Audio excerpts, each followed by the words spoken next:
आज उत्तर प्रदेश में सबसे ज्यादा लोग परेशान हैं मृतक आश्रित नियुक्तियों के लिए। नई नियुक्तियां भी नहीं हो रही, मृतक आश्रित नियुक्तियां नहीं हो रही और कई जनपदों में हो रही हैं। कई जनपदों में कप्तान और डीएम के द्वारा आदेश करने के बाद नियुक्तियां की जा रही हैं, लेकिन कई जनपदों में नहीं की जा रही। क्यों नहीं की जा रही? क्योंकि हर बाबू को पैसा चाहिए। हर बाबू एक नियुक्ति कराने का 5,000 रुपए लगभग लगभग लेता है। ये चौकीदारों की जुबानी बता रहा हूं मैं। तो भैया कोई 10,000 ले रहा है, कोई 5,000 ले रहा है। पैसा लेने के बाद भी लोगों की नियुक्ति नहीं हो पा रही है। आज हम इस पर चर्चा करने जा रहे हैं और विस्तृत चर्चा इसलिए करेंगे कि आप ये देखिए कि जब कहते हैं जब कोई विभाग सोया हुआ होता है, जब किसी विभाग में जागरूकता नहीं होती है तो उसका सीधे तौर पे इसी तरह के लोग फायदा उठाते हैं। सीधी सी बात, यदि इस विभाग में जागरूकता होती तो ना 78 लाख ठगे जाते और ना ही आपके पद के नाम और दुनिया के नाम पैसा आपसे ठगा जाता। ठीक है, जागरूकता ना होने की वजह से आप आज भी गड्ढे में हो और अगर नहीं जागरूक हुए तो इससे भी ज्यादा गड्ढा आपको मिलेगा। नियुक्ति बहुत बड़ा मामला नहीं है, बहुत छोटा मामला है। अब बोलोगे कैसे? यदि प्रत्येक जनपद में 50% अगर चौकीदार मौजूद जो ड्यूटी कर रहे हैं वो चौकीदार और जिनकी नियुक्तियां नहीं हुई 50% लोग, जैसे मान लो 1,000 चौकीदार आपके जिले में है, अगर आपकी क्षमता है कि 500 लोगों को एकजुट करके परमिशन लेके मुख्यालय पे खड़ा कर सकते हो तो हम आपको यहां से गारंटी देते हैं बिना 1 रुपया खर्चा किए हुए तुम्हारी सब नियुक्तियां होंगी।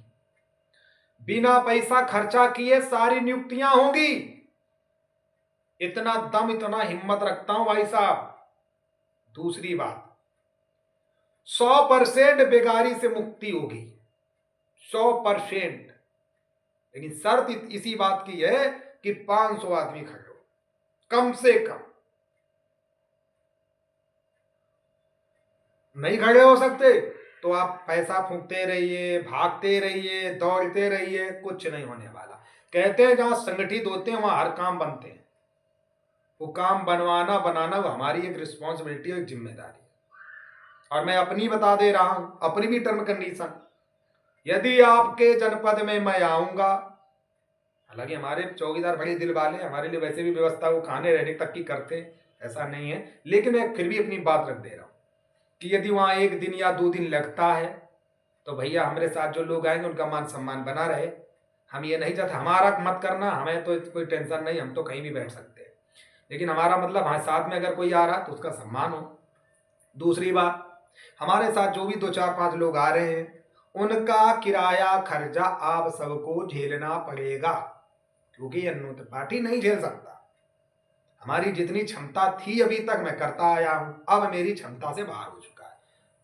मैं नहीं चाहता हूं कि मैं रोड पे ही आ जाऊं, आप भी नहीं चाहते होगे, तो ये हमारी भी मजबूरी है। यदि आप खुद कर सकते हो तो खुद करवा लो, नहीं कर सकते तो वो बात मैं कह रहा हूं कि आप एकजुटता में आइए, एकजुट आ जाओगे, रिजल्ट आपके हाथ में।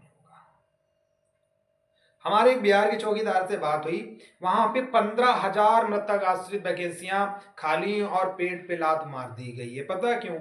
क्योंकि डिग्री का प्रावधान सरकार ने रख दिया। भाई कोर्ट से आप कोई चीज को अगर जीत भी लोगे ना तो सरकार के भी बहुत सारे टर्म कंडीशन होते हैं, वो अपनी रखती है और वो टर्म कंडीशन हर कोई फॉलो नहीं कर सकता। खैर इस पर हमें कोई चर्चा नहीं करनी है, जिन लोगों का डूबा वो तो डूबा है ही।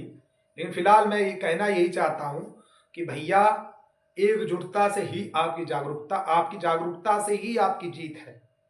आप क्यों नहीं समझना चाहते? यदि आप जागरूक नहीं है तो कोई माई का लाल भी उतर आएगा तो आपको कभी जिता नहीं सकता। इस बात को आप अच्छे से भर लो। 15 मई में यदि लोगों ने 20,000 की संख्या इकट्ठा कर ली, एकजुट हो गए, तो जीत पक्की है तुम्हारी, कोई हरा नहीं सकता आपको। और हारना है तो फिर ऐसे टाइम पास करते रहो, सीधी सी बात। तो हमारा भैया कहने का मतलब यही है कि एकजुटता में आ जाओ। अब भाई साहब मैं हर वीडियो में बोलता हूं, चलते चलते फिर कह रहा हूं, इतना ज्यादा मुझसे हाथ पर मत जुड़वाइए, क्योंकि लड़ाई आपकी है, लड़ाई हमारी नहीं है। ये आपकी लड़ाई है। मुझे खाली 2000 मर्द चाहिए, सिर्फ 2000 आदमी, सिर्फ 2000 चौकीदार। 70,000 में क्या 2000 ऐसे चौकीदार हैं जो भगवान ने जिनको जरा सा भी सक्षम बनाया है? उनसे मैं कहना चाहता हूं, कम से कम एक एक व्यक्ति 200 रुपए संगठन हेतु जमा कीजिए।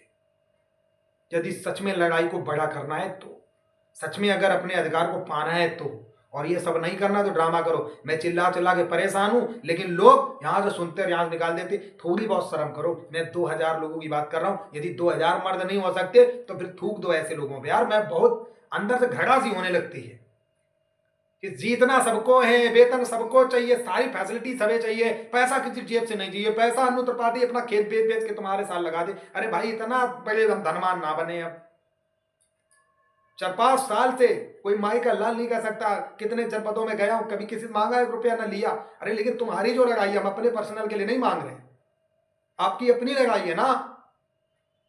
और हर किसी से मैं बोल भी नहीं रहा हूं कि भाई बहुत सारे बेचारे लाचार हैं, हो सकता है 200 रुपया ना दे पाए, पर आप तो सक्षम है ना। यदि आपको भगवान ने, हमारे लिए, कम से कम भगवान के लिए तो इतना सोचा करो यार कि अगर देखो, अगर आप इतना भी नहीं कर पाओगे तो फिर कोई लड़ाई कैसे जीत पाओगे? फिर तो वही इको गार्डन में चलेंगे जैसे हर बार चलते हैं, चले आएंगे। फिर कम से कम ये तो नहीं कह पाओगे कि अन्नू भैया हुआ क्यों नहीं कुछ।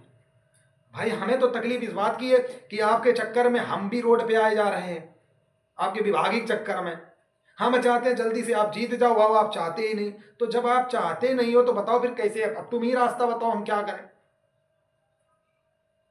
2000 व्यक्ति अगर 200-200 रुपए जमा कर, तो बाकी तुम्हारे ऊपर है कि तुम 2000 करना चाहते हो कि 500 करना चाहते हो, वो आपके ऊपर है। आप कितने सक्षम है, भगवान ने आपको किस लेवल पर बनाओ। खासकर जो लोग नौकरियां एक्स्ट्रा कर रहे भाई, उनको ये सब विचार करना चाहिए। आप जब 200 रुपए जमा करते हो तो 2000 लोग अगर 200-200 जमा करोगे ना तो 4 लाख रुपया जमा होगा। कितना होगा? 4 लाख। और वो 4 लाख 10 दिन के लिए, 10 दिन का खर्चा दिखाऊंगा कि कैसे धरना होता है। उस 10 दिन में कम से कम सुख सुविधाएं वहां लोगों को मिल सकें, तभी तो आदमी वहां रुक पाएगा।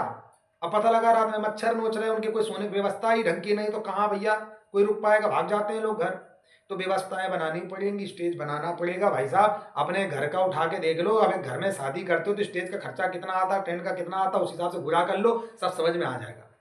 1,50,000 अगर बच गया तो वो कहीं ना कहीं आपके काम में ही लग जाएगा। यदि कोई बात हो गई, मान लो वहां धरना कर रहे, कोई बात हो गई, कोई बीमार हो गया, कोई तकलीफ हो गई, तो क्या करोगे यार? भीख मांगेंगे क्या वहां पर खड़े होकर कि भाई साहब मदद करो मदद करो? दिल्ली की तरह क्या वहां भीख मांगने आएंगे कि भैया ये स्टेज का पैसा देना, सब लोग जमा करो? अच्छा नहीं लगता? शोभा नहीं देता मांगना, और मुझे अंदर से खुद बुरा लगता है बोलना बार बार, पर आप उस चीज को समझना नहीं चाहते। आप एक जिम्मेदार बन के, यदि जो लोग नहीं वीडियो देख पा रहे उनको बताओ भैया कि यदि आप सक्षम है, अगर आपके पास है हिम्मत, तो आप डोनेट करें। आप डोनेट जो करते हैं ना, वो आपका नुकसान नहीं जा रहा। वो आप अगर 200 रुपया दे रहे तो 70,000 लोगों को दे रहे हैं, अन्नू त्रिपाठी को नहीं दे रहे। क्यों नहीं है चीज यहां घुस रही है भाई? इसको घुसेड़िए। इसलिए ऑनलाइन प्रक्रिया बना दी है कि ताकि भाई कोई कंफ्यूजन ना रहे। हर किसी से दबाव बना के कोई वसूली की नहीं जा रही है कि सबसे कहा जाए लो लो भैया जमा करो जमा करो। खाली 2,000 आदमी चाहिए हमका, और 2,000 आदमी नहीं अगर खड़े हो सकते हैं तो फिर अन्नू त्रिपाठी क्या कर पाएगा बताइए? हमारा इतना तो हमारे पास धन नहीं है कि मैं इतना लगा पाऊं। अरे 2-4 हजार की हम भी मदद कर सकते, इससे ज्यादा मेरी औकात ना है। बहुत खुली बात करता हूं, इसीलिए मैं अच्छा भी हूं बुरा भी हूं लोगों का, क्योंकि मैं बहुत ओपनली बात करता हूं। मैं चोर हूं कि ईमानदार हूं ये भगवान जाने। मैं तुम्हें चोर लग रहा हूं, 1 रुपया मत दीजिए, बात खत्म। जैसे आप बताओगे वैसे हम भी तुम्हारे साथ चल देंगे। लेकिन अगर जरा सा भी लग रहा है ना कि कुछ बड़ा करें, कुछ अच्छा हो जाए, तो देर मत करिए, इंतजार मत करिए। समय नहीं है, ये 1.5 महीना बहुत बड़ा समय नहीं है, समझा रहा हूं ना, समय नहीं है। यदि आप लोगों का डोनेशन आने लगेगा तो मैं हर जनपद में जाने लगूंगा, हर जन में जा जाके लोगों को जागरूक करने लगूंगा। काम करना पड़ेगा भाई साहब, तब 20,000 लोग इकट्ठा होंगे, अन्यथा घंटा नहीं होंगे यार। बहुत चिंता है दिमाग में यार। 1.5 महीना 75 जनपद में घूमने के लिए कुछ ना है भाई साहब, हो सकता है पूरे घूम भी ना पाऊं, 10-20 जनपद में ही पूरा समय चला जाएगा। तो जैसा आप लोग बताओ भैया, आदेश करो, साकी व्यवस्थाएं बनाई जाओ। जो सहयोगी संगठन है उनसे भी निवेदन कर रहा हूं, आप लोग भी अपने अपने संगठन में भैया बोल दो, जो लोग सक्षम है आप उनसे ऑनलाइन ही लेना, कैश कोई भी पेमेंट मत लेना। ये हाथ जोड़ के निवेदन है, क्योंकि मैं ये नहीं चाहता मुझ पर कोई टैग लगाए, मुझे कोई बदनाम करे। हमें बदनामी भाई साहब बहुत डर लगता है। यदि सहयोगी संगठन है, मैं उनको निवेदन करूंगा कि आप भी अपना फोन पे या गूगल पे नंबर देकर के आप पैसा कलेक्शन कर सकते हो, जो लोग देना चाहते हैं, और वहां पे आना, जो भी व्यवस्था जहां लगेगा सब मिलजुल करके हम लोग खर्च करेंगे। कोई ऐसा नहीं है कि एक अन्नू त्रिपाठी ही करेगा। और भरोसा हो तो आप मेरे पे भिजवा सकते हो, कोई दिक्कत नहीं। मतलब एक विश्वास की बात कर रहा हूँ। कहने का मतलब है कि भैया सब लोग जागरूक हो जाओ, तभी जाके हम सब जीत पाओगे। बार बार नहीं, सिर्फ एक बार, अब की बार नहीं तो फिर कभी नहीं, इस बात को याद रखना। क्योंकि 8वां वेतन अगर लागू हो गया, अब उसके बाद में झुंझुना पकड़ के हिलाओ। ये समझ लो इस समय आपका पूरा काम मोहरे पे चल रहा है। अब इसमें खाली हमको हिंट देना है, और वो हिंट देने से आपका काम हो जाएगा, ये मैं अच्छी तरह जानता हूं। तो भैया आप लोगों से गुजारिश है, मुझे बार बार मत बुलवाइए महाराज। मैं नंबर स्क्रीन पे दे रहा हूं। एक दो के करने से कुछ नहीं होगा। इतने दिन से चिल्ला रहा हूं, 7,000 कुछ रुपए मेरे पास अभी तक मात्र आया है, ईमानदारी वाला। अब बताओ आप 7,000 रुपए में क्या होगा? अगर एक जनपद 2 जनपद में चले जाएंगे तो खर्च हो जाएगा। तो हमारा कहने का तात्पर्य, भैया मुंह मत देखो एक दूसरे का। आपसे निवेदन है कि ये फोन पे नंबर है, इस पे आप ऑनलाइन पेमेंट कर सकते हो, स्क्रीनशॉट अपने पास रखिए, बात खत्म। अगर धरना से पहले अगर आपका वेतन बढ़ जाता है तो आपका एक एक रुपया आपको वापस मिल जाएगा, बात खत्म। बहुत ईमानदारी से बात कर रहा हूँ, इसीलिए कह रहा हूँ स्क्रीनशॉट अपने पास रखिए। लेकिन अगर नहीं होता तो वहां पे खर्च किया जाएगा।